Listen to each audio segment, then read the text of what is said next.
Hello, everybody, and welcome to this week's episode of The Awesome with Cody. As usual, I am your host, Cody, and today we are starting September off with a brand new theme in honor of Bill and Ted Face the Music being released finally. We're talking about awesome John Wick movies.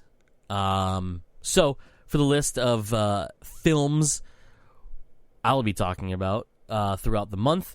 So today we're going to be talking about the John Wick franchise and go over briefly, not in detail all three of them, but you know what they are and who's made them.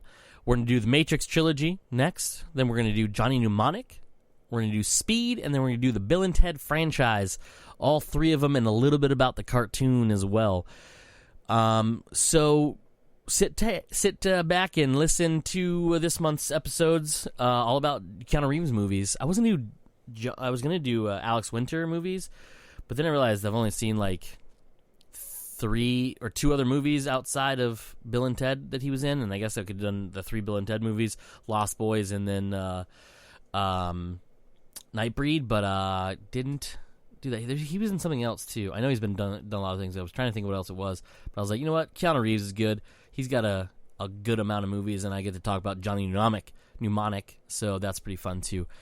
We'll get to that in a couple weeks. But today, let's talk about John Wick. John Wick is a franchise so far of 3 movies, planned 5 movies so far, and a spin-off television program, which I will talk a little bit about because we don't know too much about it just yet. But let's talk about a little bit about the creators and how this movie came about and things like that. So, basically, John Wick has 3 dudes you can basically thank for this franchise, and I do every day that I exist.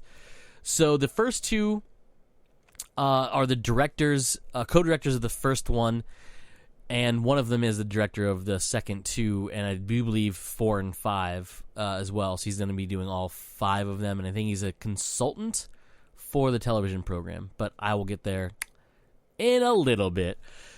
So Chad Stahelski, I think is how you say his name, in Stahelski? I don't know. I can't remember. I'm terrible with names. You all know this. But anyways, he is an interesting gentleman. He started his career as a stuntman. He is probably, for the folks who know him, most famous for being one of the 2 stunt doubles who helped complete the Crow after the accidental death of Brandon Lee on set. So during the movie, basically a friend, being Stahelski was a friend of Brandon Lee from school, from the Inosanto Academy, whatever the hell that is. But basically, so him and a gentleman named Jeff, I want to say it's Cadente, but I could be wrong about that because, again, terrible with names. Anyhow, we're the 2 that helped finish the unfinished scenes that Brandon left behind when he, fortunately passed away. So basically, what happened, if you don't know the story about this, is there was a mishap with a stunt gun that was supposed to shoot a blank. Something was clogged in the gun, if I remember mistaken. Like, not clogged, but like basically there was an issue with the gun that's supposed to have a starter blank in it, and it fired off, and a piece of shrapnel hit Brandon and fatally wounded him. Along with his fiancée, Eliza Hutton, and his mother, they supported the choice of Alex Proyas, the director of The Crow, to finish the film. So they rewrote the scenes that needed to be filmed, which were only a couple of them, and then the 2 stunt doubles, Stahelski and Cadiente, I don't know how to say his name, were basically doubling Lee, and then used special effects to give them Lee's face in a few scenes. And then went on to do that. Later on, he worked as a stunt double for his soon-to-be future co-star or star Keanu Reeves in the Matrix trilogy, which I will be talking about next week. And then he was also stunt coordinator for the films. And then in 2009, he was the second unit director and stunt coordinator for one of my favorite movies, alongside David Leitch, who's the other guy I'm going to be talking about in a minute. Ninja Assassin, fantastic movie, amazing action. Y'all should see it. Then he co-directed John Wick along with David Leitch. I think it's how you say his name, Leitch. I'm not too sure. Again, terrible names. By the third, and then with the screenplay by the third gentleman, which we're going to be talking about, who is Derek Kolstad. And those three gentlemen are the ones who brought John Wick to the forefront of entertainment. And then also, Chad went on to do second unit directing for reshoots of Birds of Prey, the fantabulous emancipation of Harley Quinn, and also worked as stunt coordinator on that as well. Which, if you've seen that movie, which all of you should because it's actually very entertaining, except for the last fight scene, which is a little bit rough but still fun, but I don't really hold that against it. That one, in that you can really see his kinetic fight style come through in a lot of the scenes, especially the fight scene in the evidence room with Harley and a bunch of people. There's a lot of really fluid motion and super ridiculous action in it. Super fun. And I don't know if he did all of that, but I know he's a stunt coordinator on that, and that shows that there's a lot of stunt work going in that fight scene because there's a lot of moving components and fun action in it, like bats being taken to people's heads. Anyhow, that's Chad. Our friend David, the co-director of John Wick 1 and producer of John Wick, I want to say, did he executive produced, right? Yeah, the other following ones. So he is a writer, director, actor, stunt performer. Did he write? I think he writes too. Yeah. Well, I mean, he writes some things, not a lot of things. Anyways, he's a filmmaker. So he's an actor, stunt performer, and stunt coordinator who made his directorial debut with Chad making John Wick back in 2014. Also in this, so his other credits come in the line of Deadpool No Good Deed, which was the short film that was attached to Logan, the penultimate X-Men work done by your friend and my friend Hugh Jackman. And it was the one where, if you didn't see it in theaters, I don't know if it was on like the DVD or Blu-ray and stuff like that, but in it, Deadpool goes to save an old man who's getting mugged. But it's too late to save him because he was trying to change into his Deadpool outfit.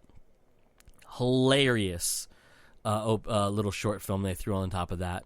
Then he directed the so underrated and so well done Atomic Blonde, which needs 9 sequels to go along with it because it's so much fun. So much fun. Then he went on to direct Deadpool 2. Then after that, he directed Fast and Furious Presents Hobbs and Shaw, which is by far the best of the Fast and Furious anything, even though it does have some pretty ridiculous shit in it, but it's actually a very fun film, and it's very sci-fi-y. And then he did a short film that was called Snowbrawl, which was shot completely on iPhone 11, sponsored by Apple. It was basically a big campaign they did. And then he has 2 movies that he's producing that are in post-production right now. One called Nobody and the other one called Kate. I don't know if they are. I didn't look them up, but that's that. And then he has worked on, for second unit director, he's worked on a ton of things. One of the movies I talked about on here, Conan the Barbarian in 2011, Ninja Assassin, which I talked about a minute ago, which I will talk about at some point in my lifetime on here. He also worked on The Wolverine, not one of the great X-Men movies. He worked on Hansel and Gretel Witch Hunters, one of the best underrated fantasy movies around. It's so good. Escape Plan, which is one of the worst movies he touched. Captain America Civil War, Jurassic World, both of the new live action Turtles movies, the Teenage Mutant Ninja Turtles and Teenage Mutant Ninja Turtles Out of the Shadows. Stunt work, he's all over the board. He worked on everything from Blade to Fight Club to Speed Racer, a lot of stuff with the Wazowskis because he did the Matrix movies. He did Ninja Assassin, which is one of theirs. He worked on V for Vendetta, Serenity, Daredevil, a bunch of ridiculous shit like Corky Romano and Basketball and Orgasmo, just all over the place. A lot of stunt work on there. And he was an actor in a few of those movies. Cameos in some of his own stuff, like he was the helicopter pilot in Hobbs and Shaw. And things like that. Pretty fun. A little bit. Oh, he also was Kane Marco / Juggernaut and Deadpool 2, which is a fun little thing where he provided the motion capture performance on set with Ryan Reynolds performing the facial motion capture and voice performances. But he played the motion capture on set. Pretty fun. Anyhow, that's David Leitch, or I don't know how to say his last name. Terrible with that. And then, of course, the last gentleman, which we briefly talked about, whose name is David Kolstad, who doesn't have a lot of credits behind him, but he's got a lot of work because he is one of the main guys who helped create the John Wick franchise, and I believe is working not directly on the spin-off television program, which again I'll talk about later, but part of it for sure. His standout stuff, so John Wick 2, John Wick Chapter 2, John Wick Chapter 3, Parabellum. He has writing credit on Falcon and the Winter Soldier, which is the new, soon-to-be released Marvel show on Disney Plus, which I believe, I want to say it got, I don't know, did they actually push it back, or I think it got pushed back till later or into the beginning of next year. I can't remember if they officially announced that or not. Because it was supposed to be out in August of this year, but got delayed because of COVID and all that fun stuff. And I don't remember if they officially announced the date or not. But it's coming up, and it is going to be amazing. And I cannot wait to see it. But yeah, he wrote... not all of it. He's one of the writers on it. I know that much. I don't think he's credited as solely the writer of it, but it's going to be pretty fun anyways. Then the other thing he has is he is attached right now currently to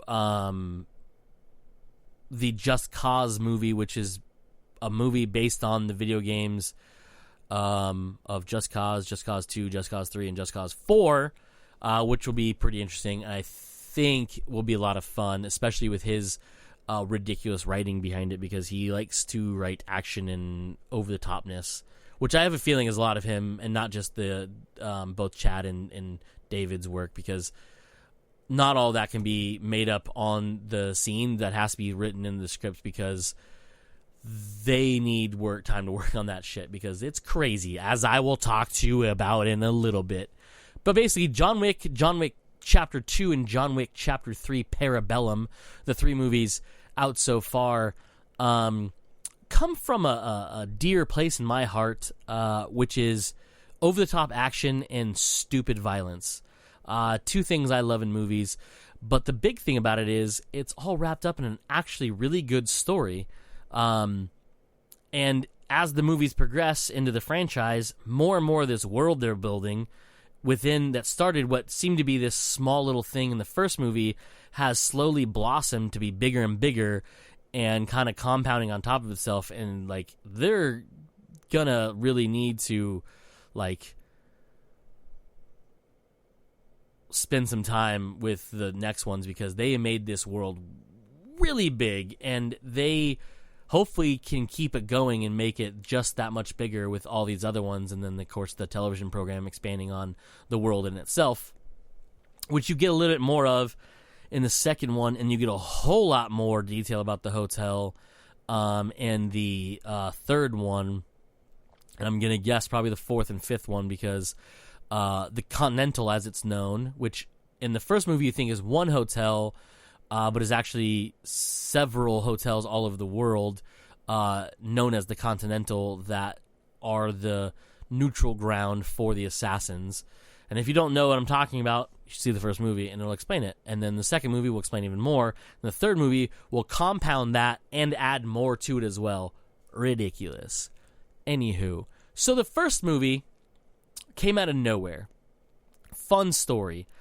So the guys and I from the main podcast, Comes Naturally, Mike and Joe, as well as a couple, I think Jen went with us, Mike's wife, and I think there was just the four of us.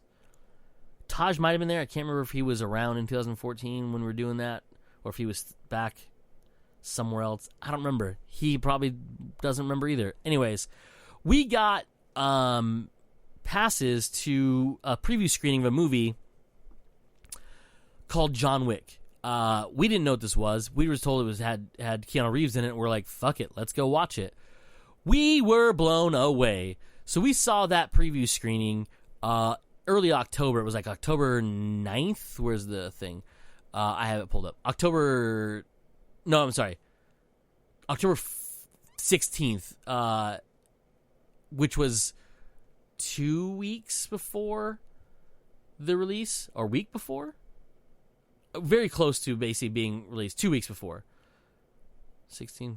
Yeah, sure. Close to 2 weeks before. Anyhow, we were blown away by it. We did the little description at the end, like a little summary of what we liked about it, which was everything. Asked us if we would see it again. We're like, fuck yeah. And we did. We went and saw it again in theaters, and it was amazing then, too. We were super excited about the action and the violence and just the story they did, and it was by far one of Keanu Reeves' best performances, as well as just amazing to see him in this action movie so late in his life and career, because it's pretty ridiculous. Little did we know, going on a few years later, he would make 2 sequels that would push that even farther in both the ridiculousness as well as the stupendous action. And like I said, they're going to keep, they top themselves every time, and they're going to need to do it again, because otherwise it's going to suck to have the last couple just flutter out. But luckily they're not being forced to release them early. They got plenty of time to make them. Which I'll go into in a little bit later. But it's just so much fun. So the first one, in a nutshell, plot of the first one is John Wick, a retired hitman, gun for hire in a way, assassin, has retired from the game, and he is retired with his wife, who he basically gave up the game for, and she ends up getting ill with, I believe it's some form of cancer. I can't remember what they actually say what it is. It's a terminal illness. I don't think they actually say ever what it is. But she passes away. He is distraught. Knowing she's going to pass away, she sets up a little gift for him, which is a beagle puppy named Daisy, who is basically her favorite flower, and it's supposed to help him kind of, give his love to somebody else instead of falling into a dark depression, which she probably knows he's going to, because you can see him slipping into it as she's getting more and more ill. Great, right? Awesome. Well, problem is, our boy John, or Mr. Wick, if you're not friends with him, runs into some bad dudes, and they decide they want to take his Mustang. So they break into his house, beat the shit out of him, kill his dog, take his car, and he ain't liking it. So they don't know who he is. They just run into him, not knowing who John Wick is. Well, they do know John Wick, because they don't know that's John Wick, which was their first mistake, because goddamn, he does bad things. So he calls up the papa of the gentleman who stole his car, and he basically says, hey, you need to give me your son, or I'm coming after you. And he's like, well, I can't do that. He's my son. So John's like, all right, I'm going to kill everybody in my way to get to him, and I'm going to teach him a lesson for taking away my happiness. And he does. He kills so many people in this first movie. You're like, there's no way they can top it. Come to the second movie. Boom. What's going to happen? Well, he's kind of back in the game. Yeah, he's back. And he's still fucking angry. You're like, oh, he couldn't be more angry than he was before. Nope, because guess what? He finds out that he's a marked man, and that basically he can't retire because a gentleman who heard that he's back wants him as, I guess you could say, a prize. Right? I guess is the biggest thing. So basically this dude calls in what they call, refer to as a blood oath, I think. It's a marker that was the reason how John got out of it in the first place. And this dude basically uses the marker to drag John back into it, because he wants John to do bad things for him so he can seize power. Well, John finds out that he's being used this way, does the job, and then decides to take out the dude, basically this guy who basically had his marker with him, which sort of kind of goes against the code, but because the marker was already used up and he did the job, he's free to do what he wants, and he wants that guy dead. So he goes after him.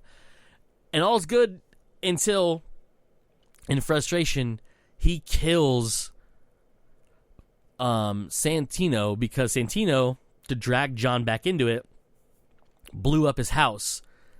By the way, mere hours after everything. And he almost kills his new dog, which he gets at the end of John Wick 1, and that makes him super angry, which is a terrible idea, because these people, they keep underestimating John. John is a legit badass, and he just can't, you can't stop him. Like, he goes through so much, and when he wants something, he gets it, and he wants Santino dead after being used by him. So he goes after him. The mistake he makes is he takes the life of Santino inside the Continental, which is against the regulations.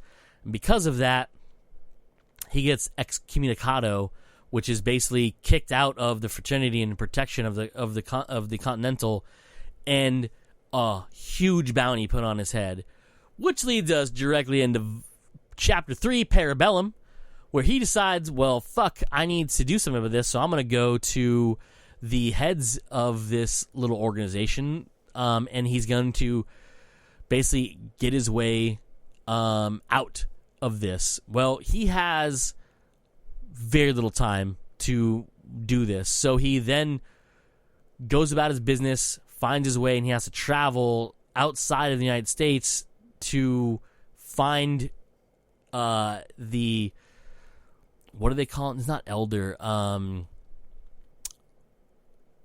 What is his? It is elder, right? Yeah, it is elder.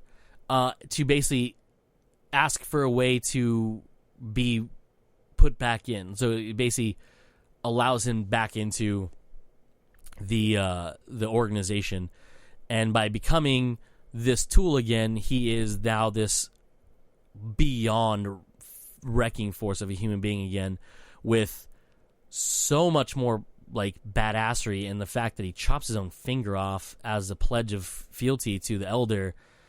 You're like, bro, that elder is actually signing his own fucking death warrant. You know it, because he's gonna be going through, and he's gonna want out again. But then, spoiler alert, they turn on him anyways.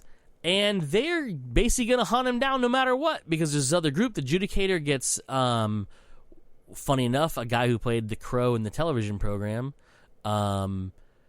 whose name is, I can't remember it right in front of me. Hold on. Mark Dukakis? I can't remember his name. Played Zero, and he and a bunch of his dudes go after him, and they soon find out that John Wick ain't somebody you want to fuck with, and he fucking ruins all of them, only to be betrayed by who you thought was his only real friend in all this, Winston, played by Ian McShane, and you're like, what the fuck, dude? You shot him and he fell off the fucking top of the Continental in New York. You're like, well, that's the end of John Wick. Nah, you can't keep this motherfucker down. He gets picked up by Jason Mantzoukas' character, TikTok Man, who is one of Bowery King's men, who I didn't talk about who's in these movies, by the way. You can watch them and see for yourselves. But the Bowery King is is Lawrence Fishburne, yet another Matrix person, and he and John Wick essentially make this deal at the end, and they're going to take down the Continental and the Elder and all of the people involved in it. And that's, I'm guessing that's what 4 and 5 are going to be about, and 6 and 7 and 8 and 9 and 10 are them rebuilding. I don't know what it is, but they can keep fucking making these movies as long as they keep the ridiculous action going up, you know what I mean? So briefly, that's what all three are about. I left a lot of stuff out, a lot of fun stuff in there. Let's talk about some sequels. So, with the overwhelming success of these movies, because they do not take a whole lot to make, the first movie was budgeted between 20 and 30 million, and it raked in, for being an unknown movie by unknown filmmakers, raked in 86 million in the box office for a rated R action movie. That's stupendous. The second one came out with a still meager budget of 40 million, even with Common, Ian McShane coming back, Lawrence Fishburne making his debut, a very unknown Ruby Rose, who is fantastic in it. Lance Reddick comes back. Peter Stormare is in it again. He's in it. You have a lot of people recognizable in it. It's just amazing, right? $40 million for that, rakes in $171 million. That's phenomenal. Then we come to Chapter 3, Parabellum, with an even higher budget of $75 million. You're thinking, all right, well, they're going to be, like, hitting their, like, that's it, right? Nah, motherfucker. It rakes in $326 million in the box office, literally paying for all three of the original movies, which they've already paid for themselves anyway, so now they're just making money on top of money. The budget for the next one's going to probably be in the $100 million, and it's going to be ridiculous. Because, yeah, they greenlit a fourth one, and then earlier this year, just last month, the CEO of Lionsgate said, you know what, you guys like these movies so much, so do we, so guess what? We're going to make a fifth installment, and it's going to be shot back-to-back with the fourth installment, which then begins shooting early next year, 2021. So they have a release date, tentative right now, for 4, which was supposed to come out May 21st of 2021, obviously being delayed because of all the pandemic stuff. Originally it was been released on the same day as Matrix 4, but now Keanu Reeves' day is being separated, so we have Matrix 4 coming out. Still, I believe they're aiming for May 21st of next year, but then they moved 4 back to May 27th of 2022, and we don't know a release date of the fifth one, but because they're being shot back-to-back, we could literally see them in the same year. We don't know, but I'm super fucking ready. But yeah, so that's the movies themselves, and then you have the spin-off series, which again is going to be based on the Continental itself, and it's going to dive more into the world of the Continental, and it's basically it's neutral ground for these assassins, instead of being just pointed right at John Wick's point of view. It's going to be about all the inner workings of the hotels and the assassins themselves. I don't know, but it's supposed to be on like Stars or something like that. It's in production still. But super excited about that too. Hopefully it's going to be good. Who knows if it gets actually made. But yeah, that's it for John Wick. I hit my 30-minute mark, so that's pretty long.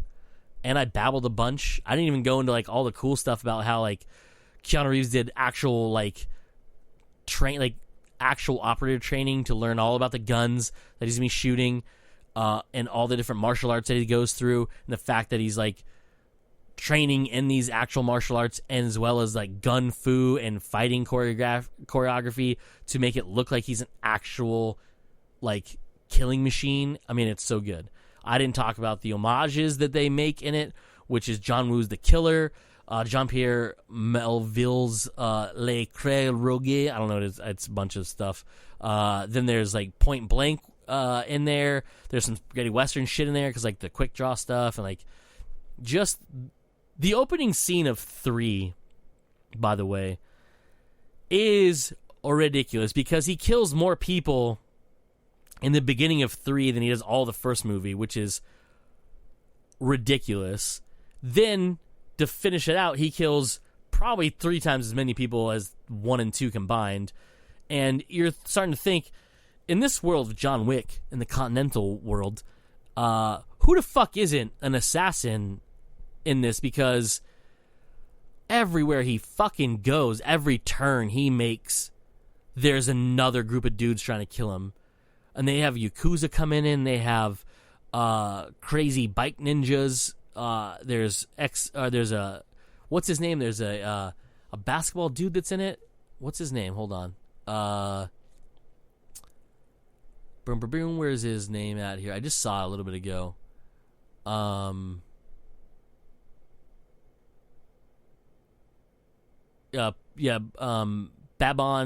Majarnik or something. I don't know how to say his name. I'm terrible names, but that's it. He's in it. He gets his fucking throat smashed in by a book, which is awesome. But it is inspired by Bruce Lee's Game of Death, which also stars an NBA star, Kareem Abdul-Jabbar, and it's just a dope. And it's super violent. And like I said, in the first 20 minutes of Parabellum, he legit kills so many people.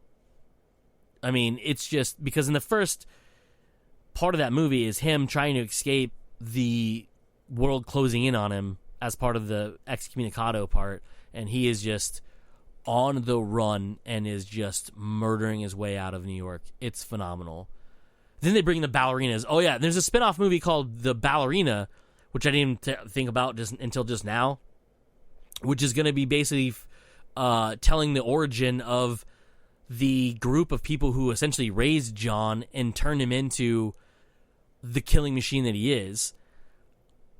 And I can't wait for that either. And I think it's actually being produced by Chad and David again. I don't know if Derek is writing it, but I do know that that's a thing that's happening too. I believe they're still going on that. But yeah, I mean, it's just going to be just bonkers. I mean, it's so much fun, and people have seen it. Obviously, tons of people have seen it, but you should watch them all.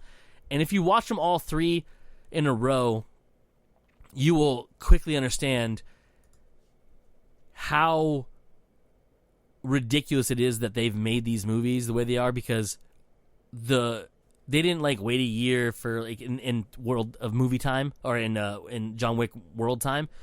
It's like literally over like 3 days or some nonsense like that. Like, it's ridiculous. Like, by the time you get to the beginning of John Wick Chapter 3 Parabellum, it's only been like, I think like maybe 4 or 5 days since his dog was killed. I mean, it's crazy. I can't remember what it is. It's like only a few days. And he is fucked up by the beginning of this movie. He's got a stab wound in his gut, a bullet hole in his shoulder. I can't even tell you how many broken somethings and bruises he has, because he goes down a cobble fucking stairs, a set of stairs made of cobblestone with common, and gets pistol whipped like 19 times. I mean, muzzle burns, just beat up like crazy, punched a lot by like pretty much everybody and like someone's kid. Like, it's ridiculous. But yeah, man, it's so much fun. So much fun. And I love them. You should all watch them. And I'm now rambling on for another 5 minutes for no reason. But anyways, that's it for this week's episode of The Awesome with Cody. As usual, I have been your host, Cody. And again, we're talking about Keanu Reeves movies in honor of Bill and Ted Face Music, which I will be talking about the last week of this month of September 2020. I'll be talking about all three of them movies. I watched them all in one day on the day of the release of Face the Music, and I'll get into that more of that later on. But again, the movies that we'll be talking about this week, today we were talking about John Wick. Next week we'll be talking about the Matrix trilogy and what little we know about the fourth one.